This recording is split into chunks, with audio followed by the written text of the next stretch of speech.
Mais chez les militaires, la hiérarchie est une donnée importante. Ça devrait être le cas aussi chez les magistrats. La jeune commissaire qui m'a reçu au plateau, quand on m'a transféré, je lui ai dit que vous êtes trop jeune pour être commissaire du plateau. C'est une nomination de la hiérarchie policière ou c'est une nomination de Macky Sall? Elle a souri, elle m'a dit, vous savez, pour nous, commissaires, une fois qu'on est commissaire, c'est la hiérarchie qui décide. Je lui dis, mais vous devez être derrière plusieurs commissaires plus expérimentés que vous, plus gradés peut-être que vous. Vous êtes jeune, brillante en apparence, mais ce poste-là ne me paraît pas adapté pour vous. Elle a souri, et la discussion s'est arrêtée là, mais elle est restée une très bonne amie. Donc, les forces de sécurité et de défense ne sont pas nos ennemis, ne sont pas nos adversaires. Ce sont nos forces, à nous, de sécurité et de défense. Elles ne doivent obéir qu'à la loi et à la Constitution, pas à un homme qui est un triple violeur constitutionnel, qu'il devait arrêter. Il a violé la Constitution en son article 103, puisque la Constitution, elle est claire, et c'est lui qui a introduit ça. Elle dit que la forme républicaine de l'État, la modalité d'élection, la durée et le nombre de mandats du président de la République ne sont pas susceptibles de révision. Le parrainage est une nouveauté ajoutée au mode d'élection du président de la République. Donc introduire une loi qui touche à la forme républicaine de l'État, au mode d'élection du président de la République, au nombre et à la durée de ses mandats, c'est violer la Constitution. Moi, je ne parle pas encore du débat sur le parrainage, ceci ou cela. Je dis, monsieur le président de la République a violé la Constitution dont il a la garde. C'est tout. C'est ça le débat, c'est ça le sujet. Le parrainage, c'est un détail. Mais le président de la République, supposé gardien de la Constitution, l'a violé. Si vous confiez votre fille à quelqu'un qui la viole, il n'est plus digne de vous diriger. Il n'est plus digne de confiance. Voilà ce que je dis, moi. C'est ça le sujet.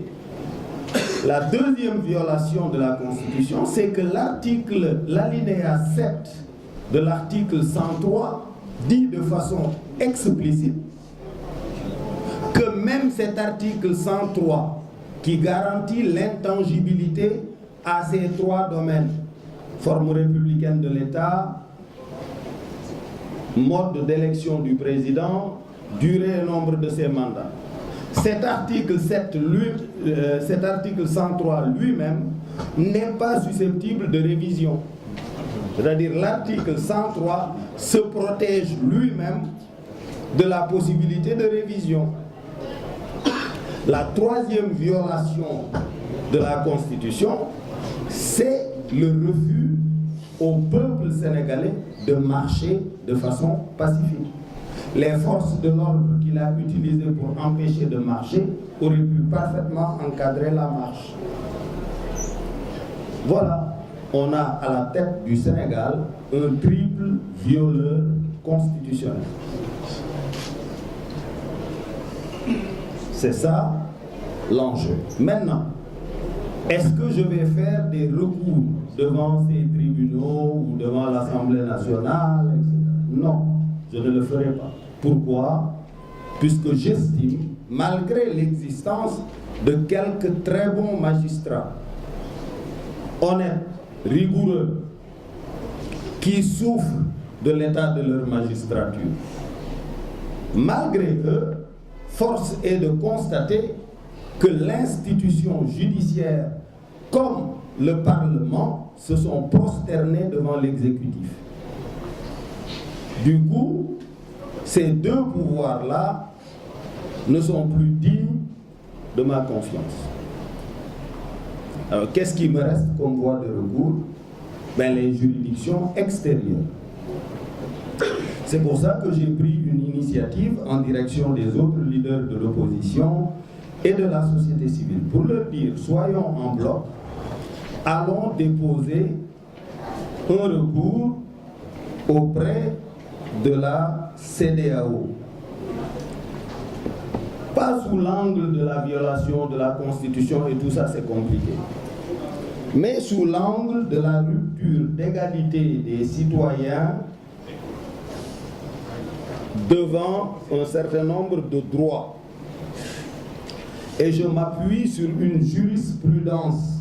L'article 57 du projet de réforme du Code électoral prévoit désormais que tout Sénégalais qui veut présenter sa candidature à l'élection présidentielle doit aussi être un électeur.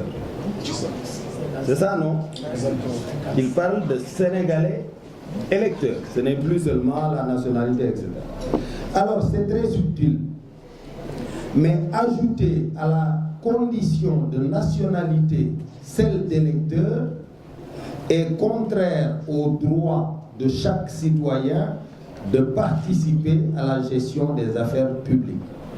C'est introduire une discrimination entre les citoyens inscrits sur les listes électorales et les autres qui ont la liberté de ne pas figurer sur les listes électorales. Le vote n'est pas obligatoire au Sénégal.